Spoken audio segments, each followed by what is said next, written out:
when my grandfather went home, he started to be haunted. He'd hear knocking at all hours of the night. He would hear these strange noises.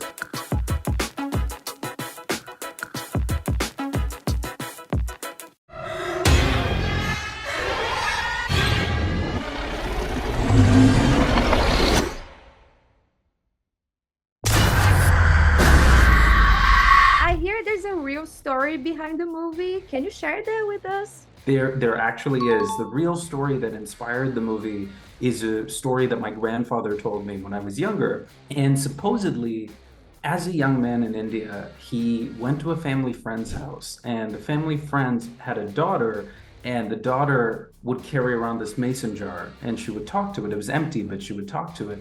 And one day, my grandfather said, "Hey, there's nothing in here, right?"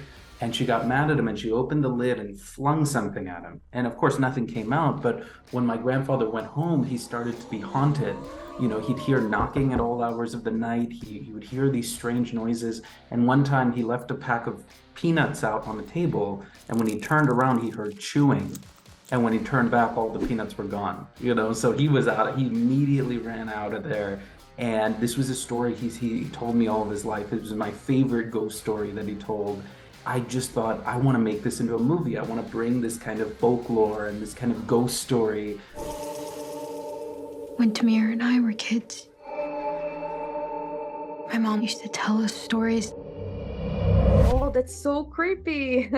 It's scary, right? This story about the possession is like a folklore that everybody in India knows, or did you have to dig it up a bit to get to know more about it? It's a very commonly known mythology in India. I mean, I certainly heard about it growing up, and there are lines in the movie like, "Don't go to sleep with a bad feeling in your heart," that I was pulling directly from my childhood. But there was also very much a research component to it for me, where I was wanting to dig into the texts and the history to see what really is there that I can pull. And I found a lot of interesting rules to the mythology, like it can be invisible, it can shapeshift. A lot of that research ultimately made it into the film and deepened the kind of boogeyman that I grew up hearing about. I mean, there's so many inspirations on It Lives Inside. Certainly films like The Conjuring and Sinister and Insidious was a big one. But I was also trying to pull from a lot of the sort of 80s films. Certainly Nightmare on Elm Street and Poltergeist were two very big ones in terms of the aesthetics, in terms of building out the story. But then also there's some great sort of teen horror that was inspiring me. Certainly Nightmare on Elm Street 2 is a very interesting film if you've never seen it. What else? Ginger Snaps, the Canadian film from the 90s, Yeah. that was one that really inspired me. I think the last one that I want to bring up is Christine, John Carpenter's Christine, which is just a spectacular film and so, I guess, so inquisitive about the turmoil inside of a teenager's soul. Never to sleep with a bad feeling in our hearts. Because there's a dark thing that feeds on those feelings. What is the deal with Tamira? Is she doing all right? More than a scary movie, I think that there's a lot of other elements. Sam has her fears, her insecurities, and some issues even with her origins. So Yes. can you tell us more about that? And why did you choose teenagers to be in the movie? My story is that I moved to North America when I was 4 years old. And I think growing up in Canada and the US, I think I felt caught between two worlds a little bit, between being Indian and being an American. And I thought that was a really interesting conflict for a horror film. And I thought that you could take that internal conflict and pull it into the external through the supernatural force.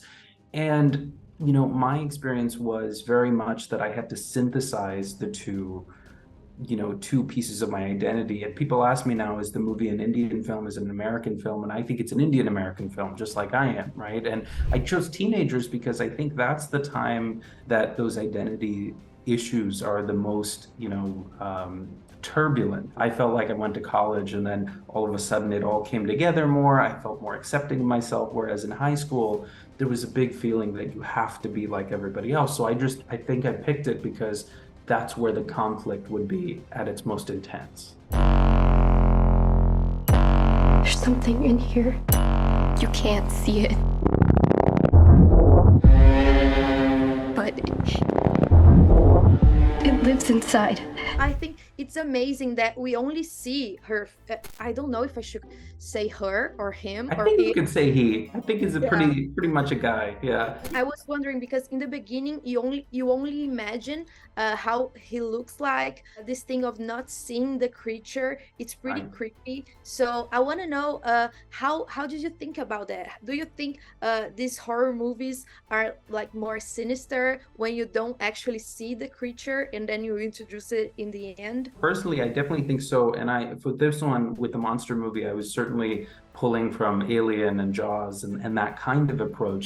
And I think with this one specifically, why that approach works is that in our culture, the Piशाч is kind of the embodiment of fear and the embodiment of terror. And so I thought, if I can suggest to the audience that something is there and we understand that it has physicality and speed and ferocity, but if I don't show it to you all the way, I think you as a viewer can project your fears into it, right? And so for most of the movie, I think it was a more effective display of the fear that Sam is feeling because this thing really is kind of manifesting your worst nightmares. It needs to tenderize the soul by attacking your sanity, isolating you from those who love you.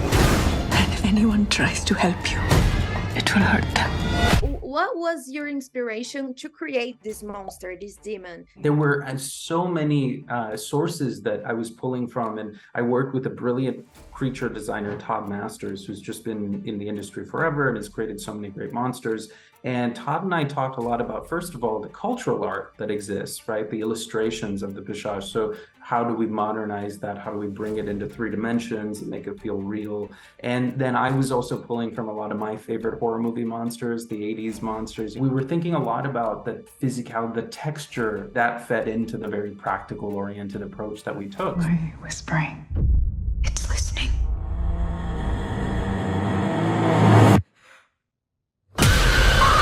I don't want to talk a lot about that because I know it's going to be a few spoilers. Maybe can we think like maybe you work on something else around this story or not? You know, I wouldn't mind it. And I'll tell you this, I did not have plans for a sequel, but what happened for me was when I started working with the actors, I think it was late in the process that I started to think I would love to keep following this family.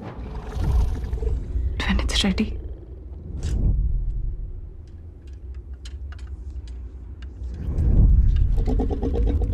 it eats your soul.